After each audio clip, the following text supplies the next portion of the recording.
हिंदू धर्मानुसार जब किसी के घर में किसी की मौत हो जाती है तो 13 दिन तक गरुड़ पुराण का पाठ रखा जाता है। शास्त्रों अनुसार कोई आत्मा तत्काल ही दूसरा जन्म धारण कर लेती है। किसी को 3 दिन लगते हैं, किसी को 10 से 13 दिन लगते हैं और किसी को सवा माह लगते हैं। लेकिन जिसकी स्मृति पक्की, मोह गहरा या अकाल मृत्यु मरा है तो उसे दूसरा जन्म लेने के लिए कम से कम 1 वर्ष लगता है। तीसरे वर्ष गया में उसका अंतिम तर्पण किया जाता है। फिर भी कई ऐसी आत्माएं होती हैं जिन्हें मार्ग नजर नहीं आता है और वे भटकती रहती है। आओ जानते हैं कि मृत्यु के बाद दिवंगतों के निमित्त क्यों रखा जाता है गरुड़ पुराण का पाठ। ओम नमः शिवाय। दोस्तों, गरुड़ पुराण को मृत्यु के बाद क्यों सुनते और सुनाते हैं, आइए जानते हैं गरुड़ पुराण से जुड़े 10 बातें। गरुड़ पुराण क्या है? एक बार गरुड़ ने भगवान विष्णु से प्राणियों की मृत्यु, यमलोक यात्रा, नरक योनियों तथा सद्गति के बारे में अनेक गूढ़ और रहस्ययुक्त प्रश्न पूछे। उन्हीं प्रश्नों का भगवान विष्णु ने सविस्तार उत्तर दिया। ये प्रश्न और उत्तर की श्रृंखला ही गरुड़ पुराण है। क्यों सुनाते हैं इसे मृत्यु के बाद? नंबर 1, गरुड़ पुराण में मृत्यु के पहले और बाद की स्थिति के बारे में बताया गया है, इसीलिए यह पुराण मृतक को सुनाया जाता है। नंबर 2, 13 दिनों तक मृतक अपनों के बीच ही रहता है।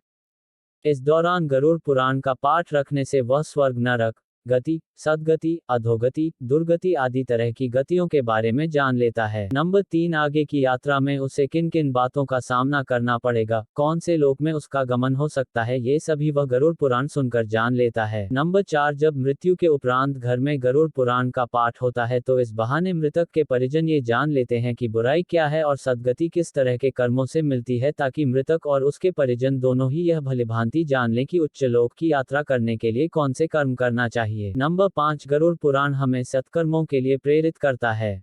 सत्कर्म और सुमति से ही सद्गति और मुक्ति मिलती है। नंबर 6, गरुड़ पुराण में व्यक्ति के कर्मों के आधार पर दंड स्वरूप मिलने वाले विभिन्न नरकों के बारे में बताया गया है।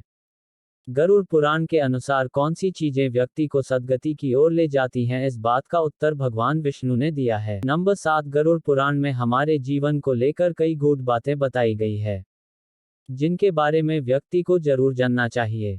आत्मज्ञान का विवेचन ही गरुड़ पुराण का मुख्य विषय है।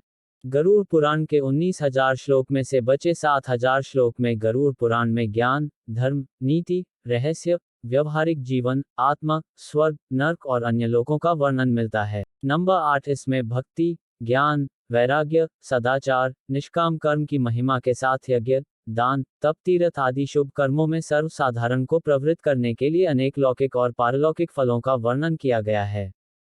ये सभी बातें मृतक और उसके परिजन जानकर अपने जीवन को सुंदर बना सकते हैं। नंबर 9, इसके अतिरिक्त इसमें आयुर्वेद, नीतिसार आदि विषयों के वर्णन के साथ मृत जीव के अंतिम समय में किए जाने वाले कृत्यों का विस्तार से निरूपण किया गया है। नंबर 10, कहते हैं कि गरुड़ पुराण का पाठ सुनने से ही मृतक आत्मा को शांति प्राप्त होती है और उसे मुक्ति का मार्ग पता चल जाता है। वह अपने सारे संताप को भूलकर प्रभु मार्ग पर चलकर सद्गति प्राप्त कर या तो पितरलोक में चला जाता है या पुनः मनुष्य योनि में जन्म ले लेता है।